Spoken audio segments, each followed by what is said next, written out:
Welcome to 103.9 Hope FM's RPH reading program for Thursdays.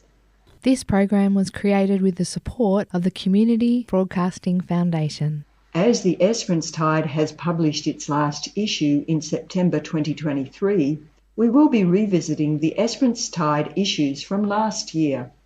So please stay tuned today for the Esperance Tide magazine published for this month 12 months ago. Esperance Tide, April 2023, page 2. G'day, April. Arguably the tastiest month of the year, depending on where your taste buds' preferences lie when it comes to seasonal treats. Chocolate and hot cross buns for breakfast? Don't mind if we do. Speaking of, we couldn't resist an excuse to taste every hot cross bun in town. So this month we traipsed from bakery to check out the spiced goodness coming out of local ovens. There are some very good buns out there, just begging to be toasted and lathered with butter. Get the lowdown on where to buy your buns this Easter on page 10. After all those hot cross buns, we needed to take a walk, so we decided to explore a few trails close to town. There are endless walking trails throughout our region, and many of them are just 5 minutes from the centre of town. Whether you're looking to stroll along the coastline or in the bush, or want to take in some local history or public art while working up a sweat, we've got a walk for you. Check out our Tide Guide on page 4, and if you take any Insta-worthy pics while you're out and about, don't forget to tag #Esperance Tide and you might end up in our next edition. With crisp mornings and sunny days, April isn't just a great month for walking, but for getting stuck into the gardening too. Now's the time to be weeding, pruning, watering, and planting in preparation for winter. Not sure where to start? No worries. Check out our autumn gardening feature on page 24 for advice from a couple of local gardening experts. We've also laid out the task you should be cracking on with this season, so you don't get caught out once winter rolls around.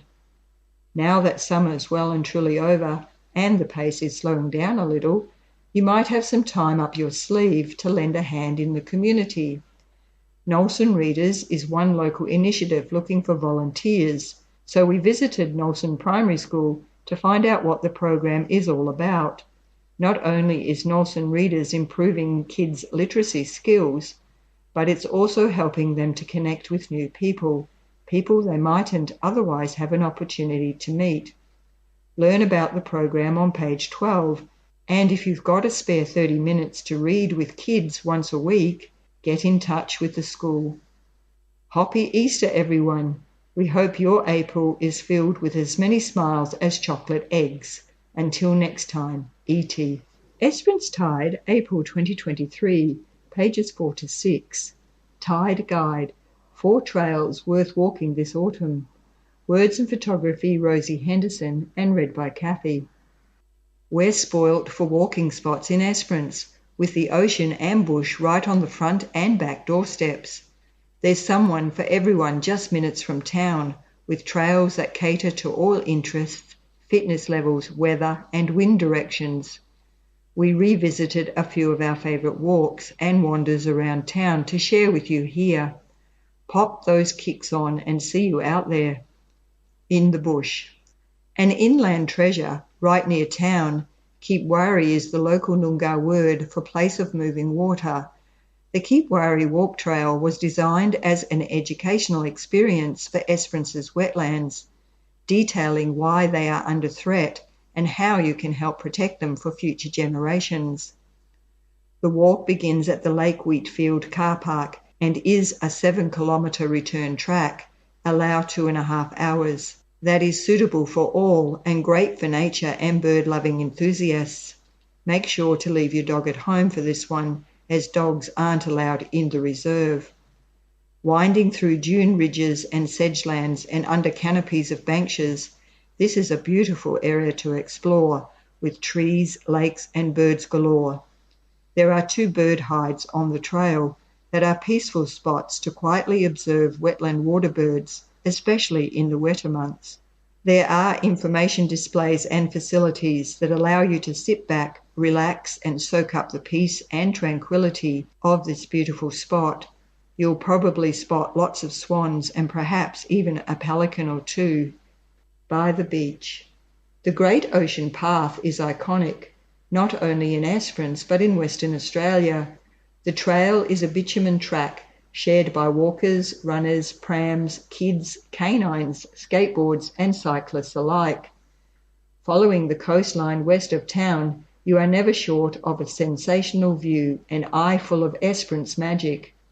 Stretching from the heights of Dempster Head to the coziness of Twilight Cove, you pass many a favourite spot along the way, including West Beach, Blue Haven and the Old Wind Farm. One of the best parts about this trail is that there are car parks the entire way along, which means the path is easily accessible at multiple points and provides a variety of distance and scenery options to enjoy. West Beach to Twilight is 7 kilometres one way. Keep an eye out for dolphins surfing on the waves. We recommend starting the walk from the Esperance foreshore or the West Beach car park. If you make it to Twilight and feel like carrying on, jump on the track across the road, which runs all the way through to the Pink Lake Lookout. Art about the bay. For a self-guided walking art tour, it's hard to beat the world-class Esperance foreshore. With a lovely footpath, there's plenty of room for walking, cycling, skating and running right along the edge of the Esperance Bay. We recommend enjoying it with a coffee in hand from Coffee Cat. While you're wandering, make sure to check out some of the incredible works of art that stand along the foreshore. At the northern end of the foreshore, closer to the Esperance jetty, we have the famous Sammy the Seal bronze sculpture by Chris Seamer, perched on a rock created by Hans Spengler.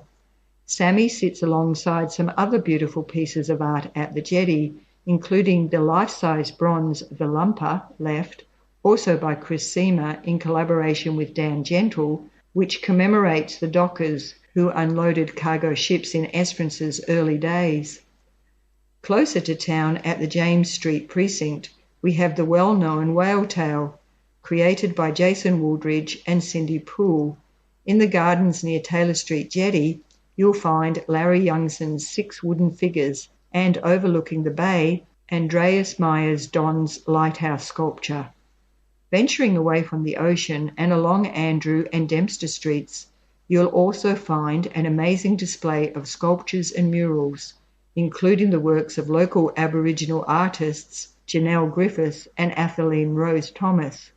For a full list of the art you can see while you're out and about, download the Esperance Arts and Culture Trail booklet at www.esperanceartsandculturaltrail.com.au. Stepping back in time, the Salmon Beach Wind Farm Heritage Trail is a little-known track that holds a bit of history for our windy town. We all know Esperance is windy, so windy in fact that Australia's very first commercial wind farm was built here. Yep, right here in Esperance. Built in 1987, the 6 turbines operated for nearly 15 years before being decommissioned. This 1.5 kilometre walk, allow 45 minutes, takes you through the sites of the decommissioned wind turbines, where you'll see a single turbine still standing alongside remnants of the concrete slabs where the others stood. While there isn't a lot left to see of the history, it's a pretty walk through the bush, with benches along the path for you to take a rest or enjoy the views overlooking the coastline. This was from the April 2023 edition of the Esperance Tide, 4 trails worth walking this autumn. Words and photography by Rosie Henderson and read by Kathy. Your Esperance, your community, your hope. 103.9 Hope FM. Hello, I'm Janelle, and today I'll be reading from the current edition of the Esperance Tide for April 2023. The title of the article is Cutting Hair, Changing Lives, and it's written by Carly Florison, and it's on page 8 and 9. It's a beautiful Saturday afternoon in Esperance. Hairdressers Jackie Rogers and Madison Giles are set up on the stage at the Sound Shell, scissors in hand, tunes playing in the background. They're offering free haircuts as well as kind words and a warm smile to anyone attending their impromptu studio in the open-air amphitheatre. Now in their third year of providing hair aid community cuts to the people of Esperance, Jackie and her team of local hairdressers who volunteer their time for this service believe that everyone should have access to the great feeling of a fresh haircut. Jackie is a familiar face to many in Esperance. She owned and operated her own hair salon for over 20 years and is now a lecturer at TAFE, teaching hairdressing and beauty therapy. Jackie had heard of not-for-profit organisation Hair Aid through her time in the industry, and when she saw their stall at a hair expo, she wanted to find out more. Before long, Jackie had signed up for an overseas trip to teach hairdressing skills to people trapped in poverty in Indonesia. On this unforgettable trip, Jackie and a team of volunteer hairdressers taught hairdressing at a Bali rubbish tip. The 5-day intensive course gave the students who had been making a living scavenging through rubbish the skills they needed to set up their own small businesses cutting hair. Hair Aid was established in 2010 when Australian Selena Tomish was holidaying in the Philippines. She met nuns who were working with children abandoned because of their parents' poverty. The nuns wanted to help these parents escape the cycle of poverty by learning a trade so they could care for their children. Inspired, Selena gathered a few volunteers and some donated sewing machines back in Australia and organised a trip to teach sewing to some of these parents in Manila. Realising that there was also a demand for people to learn hairdressing as a marketable skill, Selena branched out into taking volunteer hairdressers to the Philippines. Hair Aid now takes teams to Indonesia, Cambodia, the Philippines and Thailand, with plans to expand into other countries as the organisation grows. Since her first trip volunteering overseas with Hair Aid, Jackie has been back to Indonesia twice. She has taught in the notorious Kerabakan prison, providing female inmates with skills they can use to earn a living when they leave prison. Jackie says the week spent teaching can be daunting as the volunteers deal with the heat, unpleasant smells and a language barrier. The students who complete the 5-day haircutting program receive a certificate which, for some, is their first qualification. As well as the prison and the rubbish tip, Hair Aid's program in Indonesia also provides opportunities for sex workers, single mothers and people with disabilities to learn the skills they need to provide for themselves and their families.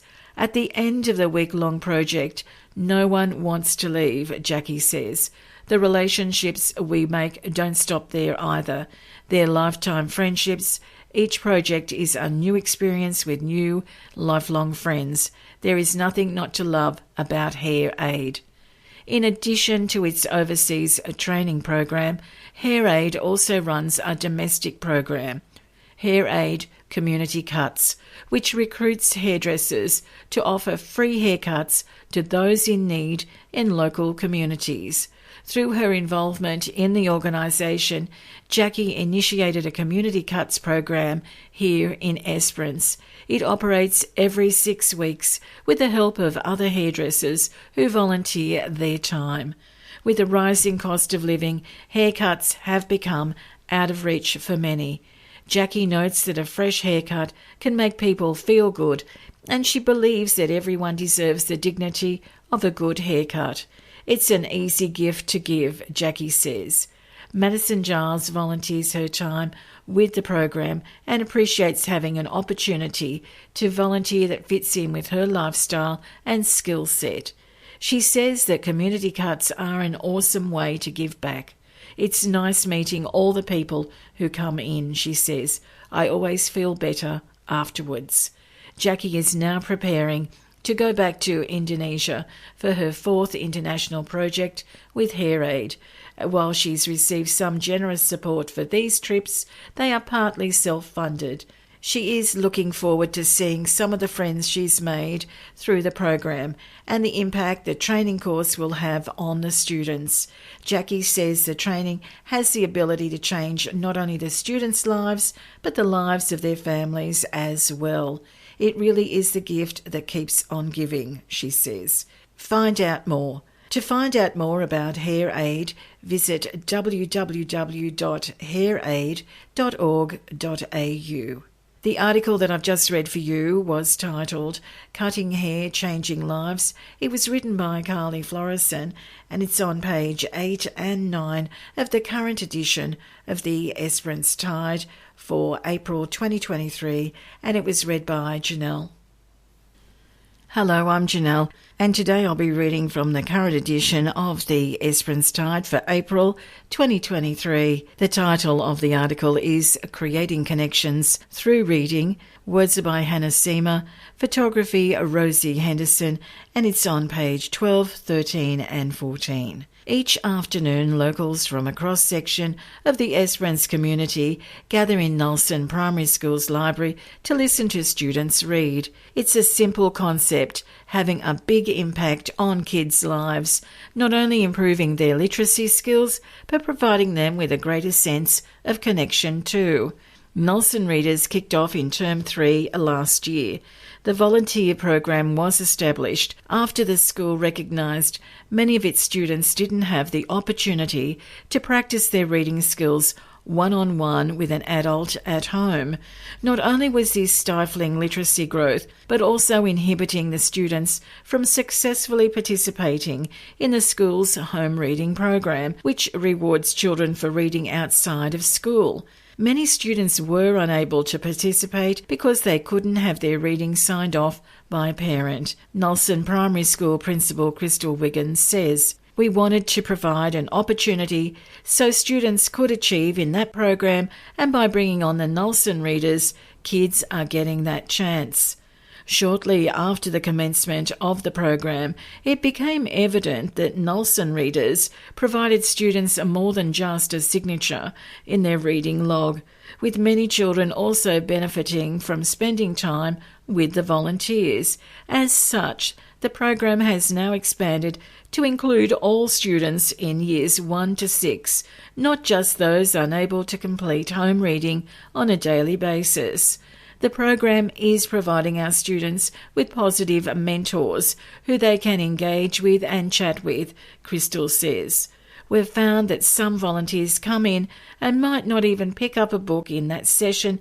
Instead, it's about the conversation they have with the children. It's been quite a special experience. Sharon Valios has been volunteering with Nelson Readers since the program was first established. Sharon signed up because she was looking to be more involved in the community, and the program aligned with her interests in childhood development and women's empowerment. She says she gains as much from the experience as the students do. During those sessions, I forget any worries and feel more relaxed afterward.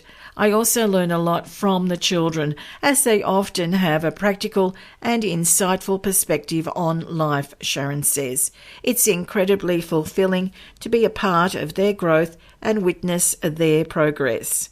Crystal agrees that the volunteers benefit from Nelson Readers as much as the students. The predominant response from the readers has been one of gratification, which has come from meeting and getting to know the children.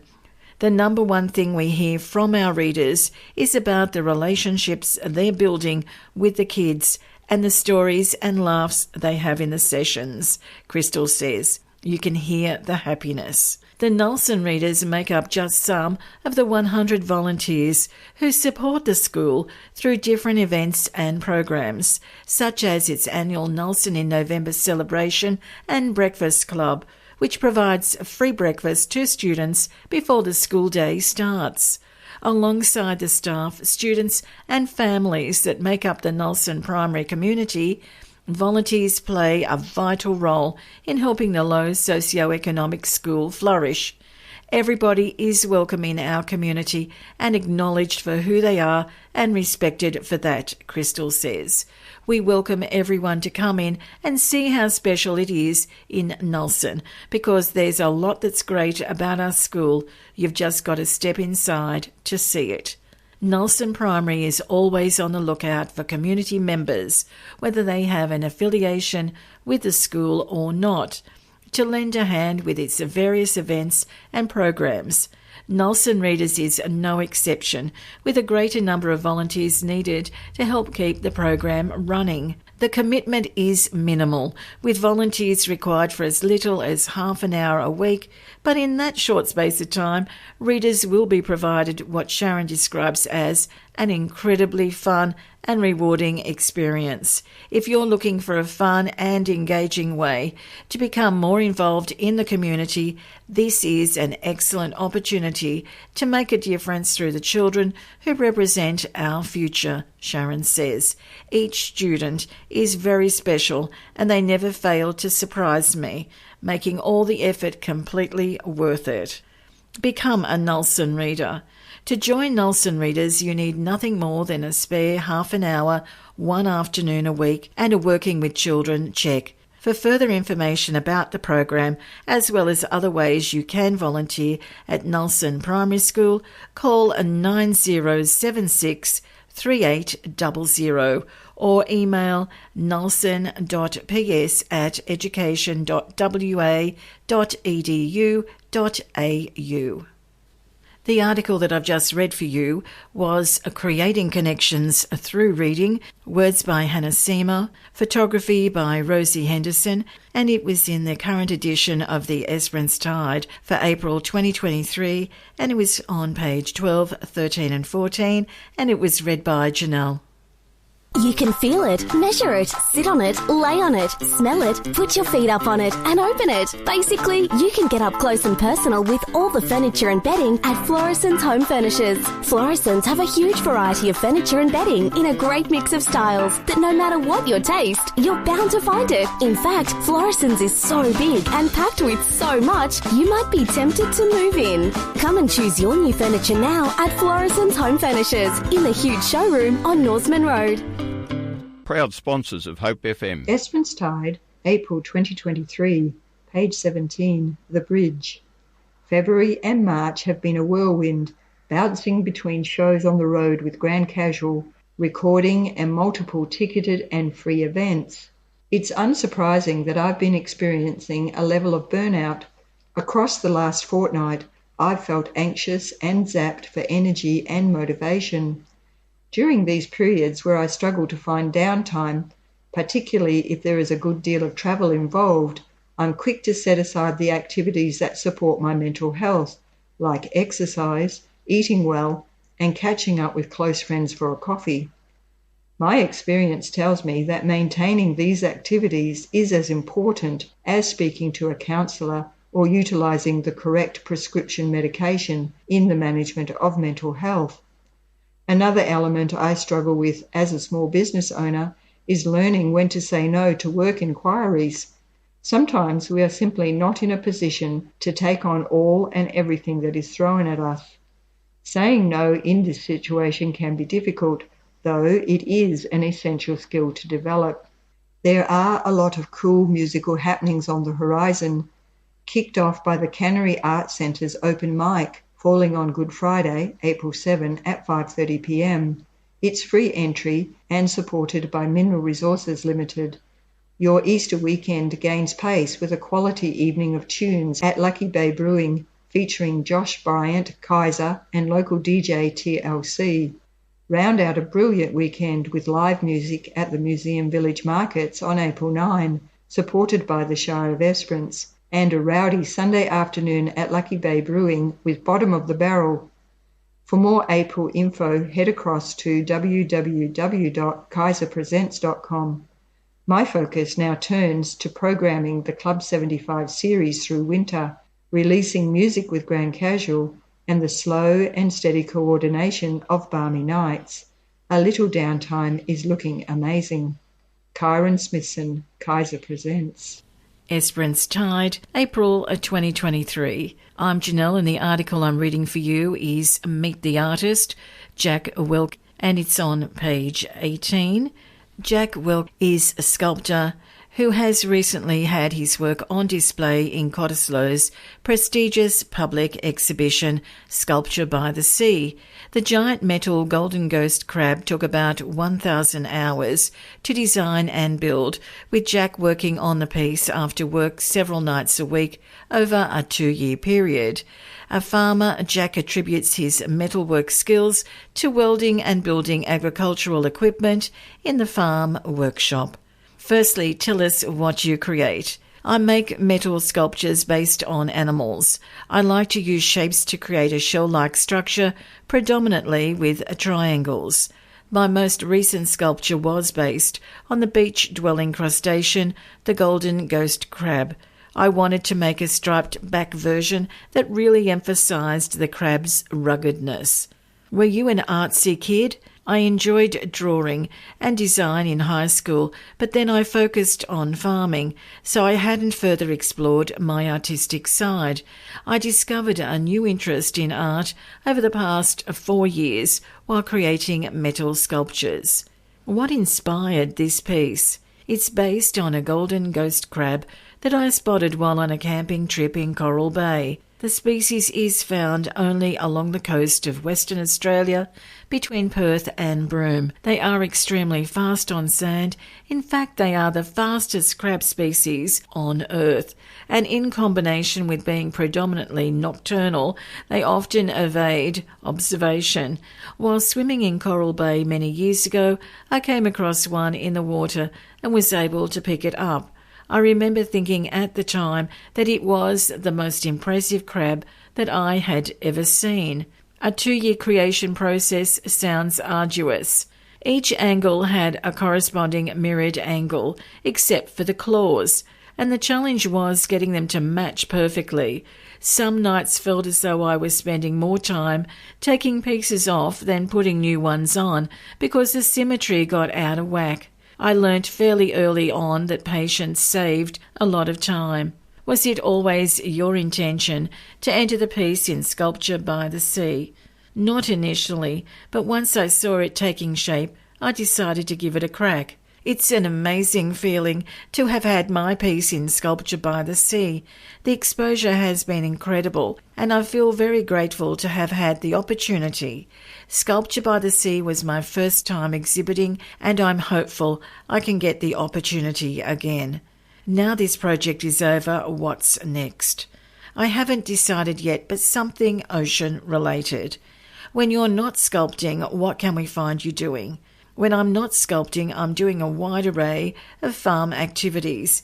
Next up will be seeding, which we will start on shortly. When I'm not at work, I like to get outdoors camping and exploring, as well as play a bit of tennis and footy. Lastly, tell us where we can find your work. You can find my work through my Instagram at Jack Welk. I'm Janelle, and the article that I've just read for you was Meet the Artist, Jack Welk, and it's on page 18 of the current edition of the Esperance Tide for April 2023. If you've just joined us on 103.9 Hope FM, we're in the middle of our RPH reading program for Thursdays, where today we have been sharing articles from the Esperance Tide magazine published for this month 12 months ago. Esperance Tide, April 2023, page 19 in Arts and Culture. The title of the article is Artist in Residence, Rosalie Boland, and it's written by Hannah Seamer and read by Janelle. Mixed media textile artist Rosalie Boland is the Cannery Arts Centre's current artist in residence in Esperance to share her intricate textile skills with the community. Rosalie has been in town since March, running a variety of sewing workshops at the cannery. She will continue to offer her expertise to beginner and experienced sewers alike until April 20.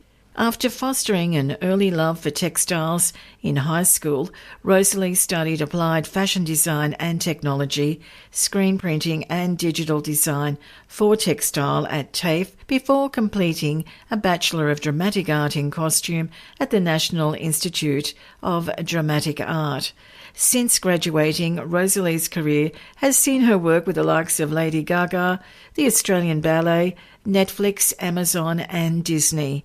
Rosalie is deeply passionate about sharing her knowledge, with gatherings and workshops an integral part of her creative practice. Rosalie's upcoming workshops at the Cannery are varied and cover all skill levels, from beginners with no tools to advanced makers looking to grow their skill set. Rosalie says she can't wait to see what participants bring in to make, fix or repurpose in her classes. I would encourage anyone who has a project in the back of their mind to take this opportunity to gain some confidence and momentum with it, or start learning the skills required to get it off the ground, Rosalie says. With any luck, this could be the starting point for a lot of people's creative projects and become a lifelong practice. This is Rosalie's first time in Esperance. Having heard great things, she was eager to arrive and experience the town and its surrounds for herself. Outside of her residency at the Cannery, Rosalie has spent time exploring the beaches and learning to sail. The Esperance Bay Yacht Club has been exceptionally welcoming of me, she says. I spend every Saturday out on the water with the talented racing teams, which is a highlight of my travels. There hasn't been a dull moment during her time here, according to Rosalie. I'm endlessly grateful for the opportunities and generosity the town of Esperance has offered me, she says. It definitely makes it hard to leave. The article that I've just read for you was part of Arts and Culture. Artist in Residence Rosalie Boland. It was written by Hannah Seamer. It was on page 19 of the current edition of the Esperance Tide for April 2023, and it was read by Janelle.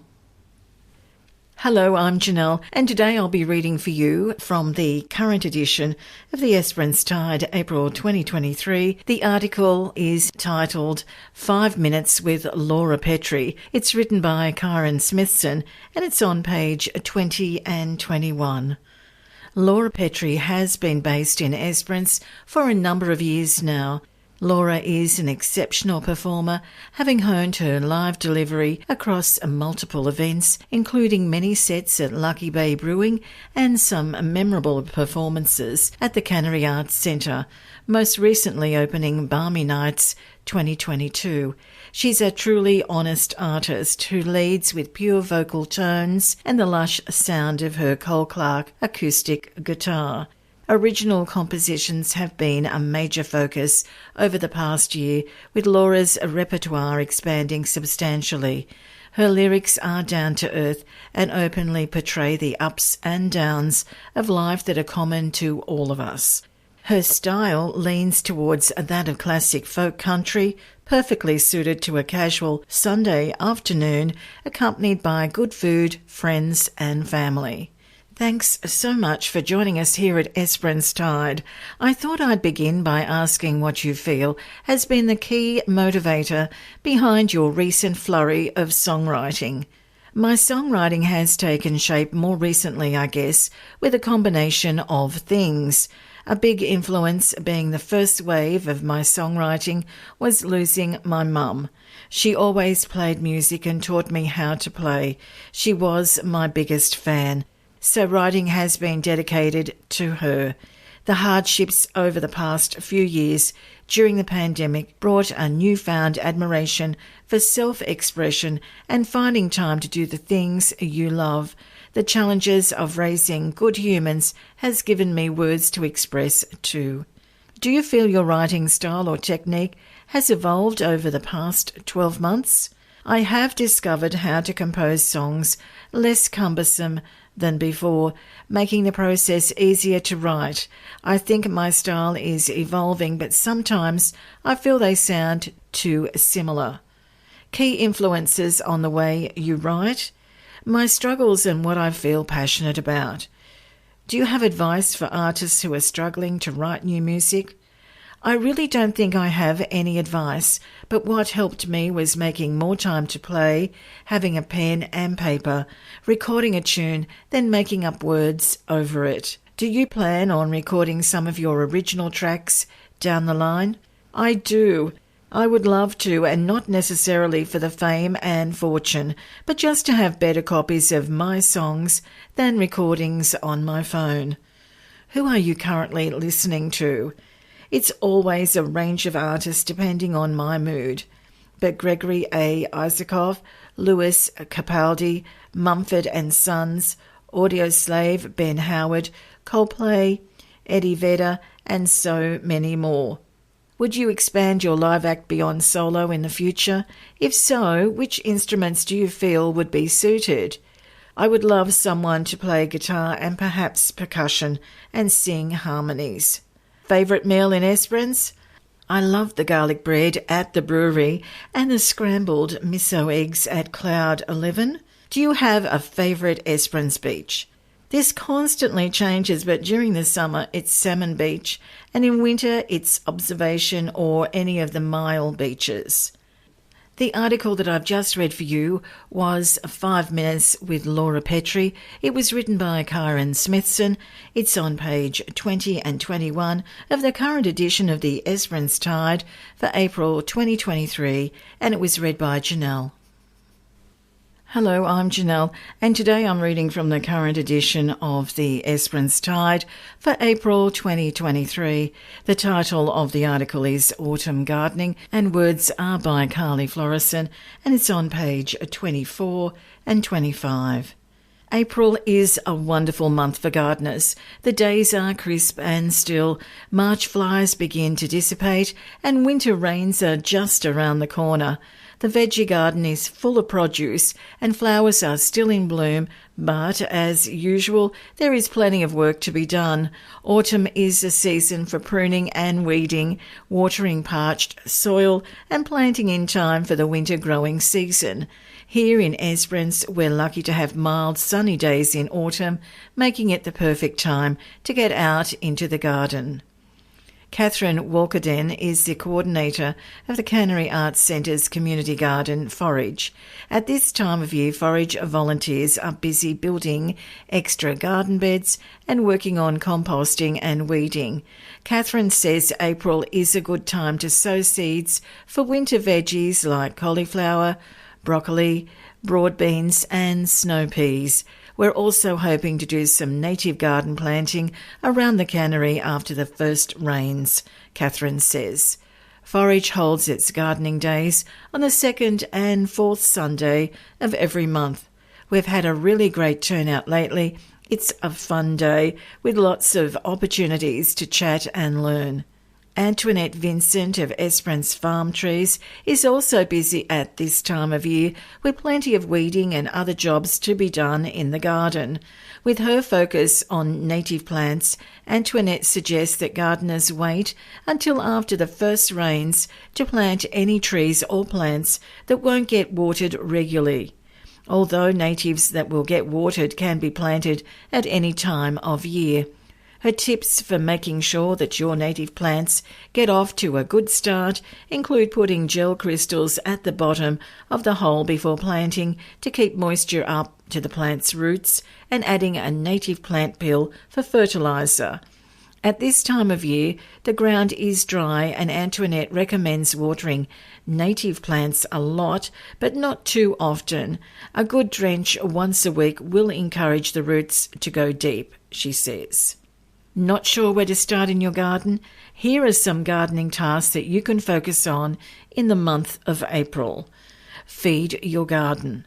After a busy summer growing season, your plants will need to be fertilised to keep them looking their best. Use your own compost or buy a product like Dynamic Lifter or Seasol. It's also a good time to fertilise your pot plants. Divide and conquer. This is a great month to separate any clumping plants like agapanthus, clivia and daylilies. Ornamental grasses can also be divided if they have outgrown their intended spot in the garden. Replant the extra plants in the empty patches in your garden or give them to your friends and neighbours. Haircuts all round. The lush summer weather and the wet start to the year might have caused your garden to grow like Jack's beanstalk. This is a good time of year to prune everything back to keep it looking neat for the colder months. Trim your lavender, shape your hedges, and hack your geraniums. Get rid of spent flowers from natives like bottlebrush and grevillea, and remove any flowering annuals that are dying off. Plant your winter veggies. This is the time of year to get your winter veggies started. Get your potatoes in now. Plant broccoli, leeks, cauliflower, sweet peas, beetroot, broad beans and winter greens like bok choy and rocket in the autumn to give them a head start for winter. You can also get your garlic and onion beds ready to go as they need to be planted before winter. Pamper your lawn. Summer can be tough on lawns, so this is a good time of year to give it a little bit of love. It's a good time to fertilise and aerate your lawn. Lawn growth will slow down in the colder months, so you can leave it longer between mowing and save water by only watering when necessary. Plant something new. Try putting in some spring flowering bulbs for a beautiful display of daffodils, hyacinths or tulips in a few months. Or think about planting herbs that you can use for some extra flavour over winter. Coriander, parsley, thyme, mint and sage all grow well in the cooler months. Gardens are infinitely rewarding. Show yours some love this month and it will reward you right through to the end of the year. Happy gardening. The article that I've just read for you was Autumn Gardening. Words were by Carly Florison. It's on page 24 and 25 of the current edition of the Esperance Tide for April 2023, and it was read by Janelle. Esperance Tide, April 2023, page 30. Bush banter, sugar gum deaths. Have you noticed any sugar gums dying around town recently? This was a hot topic in Esperance recently, with many concerned residents contacting me to ask if I had any suggestions as to why they are dying and what could be done. The reality of determining why mass plant deaths are occurring is more complex than meets the eye. Numerous causes could be present, such as a plant pathogen, insect plague, drought, dryland salinity, or simply age. And to work these out with so many moving environmental variables requires careful scientific analysis. Given the very sudden deaths occurring to almost exclusively sugar gums, my bet is that it's likely linked to a very specific biological threat, either a pathogen or insect. So, if you've noticed the sugar gum deaths on your property, what can be done? Connect to the communities that are also concerned, like DPIRD, the Shire, SCNRM, and your neighbours. Also report it on the MyPest app. Together, a conversation will generate awareness about the issue, and we can begin to work out what's occurring. Is it hydrological change? Is it armillaria, a root rot? Is it dieback? Once we know what it is, we can work out how to treat it. What can we do to prevent a new outbreak affecting our natural environment or agricultural region? Be conscious of biosecurity. Our agricultural industry is blessed by the protection of isolation and a history of limited pathogen introduction, but in recent times there has been an increased focus on biosecurity following scares of foot and mouth disease and the Russian wheat aphid. Environmentally, we are ever conscious of dieback affecting our beautiful Banksias, but the threat of something new being introduced is always present, and prevention is the best cure. Consider the keep clean principle when coming home from somewhere, checking shoes, camper vans, wheels and camping equipment before you get back. Chat with tourists to make sure they're keeping clean too. Katie White, Caledonian Co. Bush Banter is kindly sponsored by the Lane Foundation, continuing the family tradition of giving back to the community. Did you know that S-Care Incorporated has been in Esperance for many years and we're now located at Balmoral Square? S-Care offer assistance to families and people who require face-to-face support to manage their lives more effectively. Come and see us at S-Care at Balmoral Square. Station sponsor. Welcome to the reading of the Shire Flyer newsletter for 19 April 2024. This newsletter is provided to you by the Shire of Esperance, with thanks to the Records team for the recording facilities. All information is correct at the time of publication. The Shire of Esperance acknowledges the Kepa Kurl Wajari people of the Noongar Nation and the Naju people, who are the traditional custodians of this land, and their continuing connection to land, waters and community. We pay our respects to elders past, present and emerging, and we extend that respect to other Aboriginal Australians today. Upcoming meetings. Ordinary Council meeting Tuesday 23rd of April 2024 at 4 p.m. Agenda briefing Tuesday 21 May 2024 at 1 p.m. The WA Student Assistance Payment, helping you get the things you need for your kids.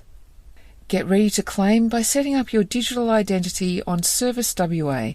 Claims open Monday 15 April.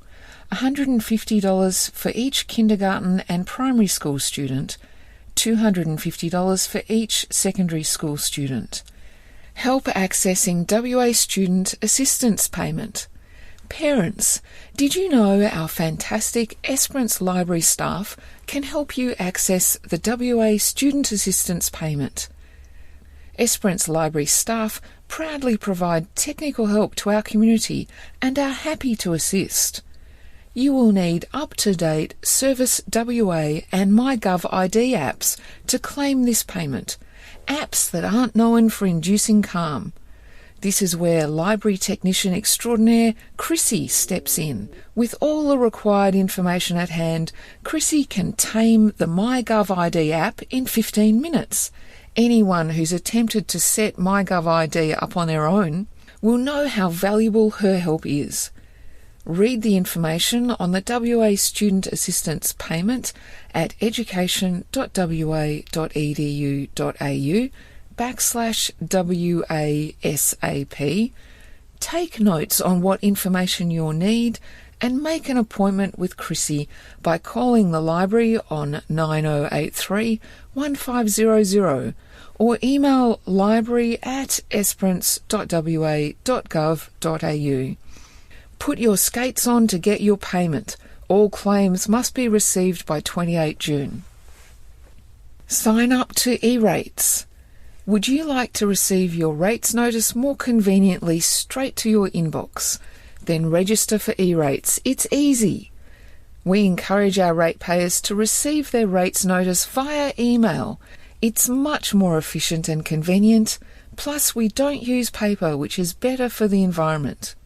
Visit erateswa.com/Esperance/ to register for e-rates, and you will receive your rates notice and instalment reminder notices via email. Please note, to register you must have your rates assessment number. This can be found on your rate notice or call Shire Rates team on 08 9071 0668. Road and project update. Plenty of roadwork and maintenance is going on in the region, with new asphalt creating smooth roads and happy drivers. The Myrup Road project is running to plan, with most of the road base now in place. Profiling of the road base will start next week, with bitumen to be laid to seal the new 10-metre wide road. Culverts have been extended and raised for drainage, and mulching of the invasive Victorian tea tree continues. Thank you for being so patient as this massive project continues. On to other jobs. St Germain Avenue, Castletown, traffic calming works, asphalt to be laid. Sand Backpass Pipeline Project, Castletown Keys, approved. Clearing has commenced. Fisheries Road shoulder widening continues. Griggs Road, Scadden, reconstruction from Coolgardie Esperance Highway. Cascade Road Bridge, Cascade, bitumen works next week. Backman Road, Nerridup, resheet work started. Upcoming projects: Salmon Gums West Road, Salmon Gums, resheet. Bandy Creek Road pedestrian bridge, installation. Buchanerup Road, Mongingup, upgrade to 8 metre wide bitumen from Stearns Road to Patterson Road. Goldfields Road, Fisheries Road, Castletown intersection. To receive timely road reports, sign up for the new road notifications, info on next page, or check out the road report on the Shire website. Coastal safety, hiking. Whether you're a hiking fanatic or more of a casual stroller, Esperance offers a variety of different bush, beach and wetland trail experiences. Some tips to be prepared for your hiking adventure. Take along plenty of drinking water, snacks, a basic first aid kit, hat, sunscreen, insect repellent, and preferably someone else with you, especially if you're attempting a long bushwalk in the more remote areas of the region.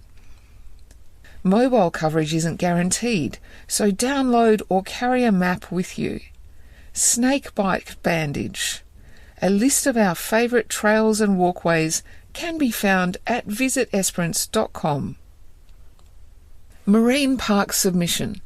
There's only 8 weeks to go to submit your helpful and constructive feedback to the proposed South Coast Marine Park. We are pleased to see that the Shire's proactive meetings with the Minister and Department have resulted in a DBCA information hub opening at Lottery's House. Open 9 a.m. to 3 p.m, Thursday, Friday and Saturday for the next 8 weeks. We strongly encourage our community to take up this service. ESHS petition. For many years, the Esperance Senior High School community has been calling for the state government to invest in major upgrades to the 60-year-old school. The Shire has been a strong advocate and supporter of this need. We have joined forces with the member for Roe, Peter Rundle MLA, to start a petition. The parliamentary petition states, as a community, we are grateful for the high quality of teaching and learning experiences provided by staff at Esperance Senior High School, despite the dilapidated and in some parts unsafe condition of school infrastructure that continues to undermine the educational opportunities and outcomes for students at Esperance Senior High School. We are disheartened that Esperance's most valuable asset, our young people, is repeatedly overlooked by the Cook Labor government, which is completely aware of the dire conditions staff and students continue to endure. Now we ask the Legislative Assembly to acknowledge the deplorable state of the Esperance Senior High School and the need for the Cook Labor government to urgently commit to an extensive upgrade of the school, such that the young people of Esperance can flourish and achieve their potential in parity with their counterparts in the Perth metropolitan area. How can you support our petition? Sign the petition at the Shire Admin Building, Esperance Public Library, or Peter Rundle MLA office on Dempster Street. Or you can scan the QR code in the image above to sign the e-petition. Every signature helps. It's back. Vergeside Pickup. The Vergeside bulk waste collection is returning this May for town sites across the Shire. This process is divided into 2 zones. Zone 1 begins May 13 and Zone 2 begins May 20. For properties not covered by the Vergeside bulk waste collection, there is a bulk bin option available. To qualify, your property must be within 25 kilometres of Esperance Town and be 10 hectares or less. Collection starts at 7 a.m. and Verge collection will continue throughout the week until all areas are serviced. Please make sure items do not obstruct footpaths, line of sight, fences, signs, bus stops, poles, bins, or create a safety hazard.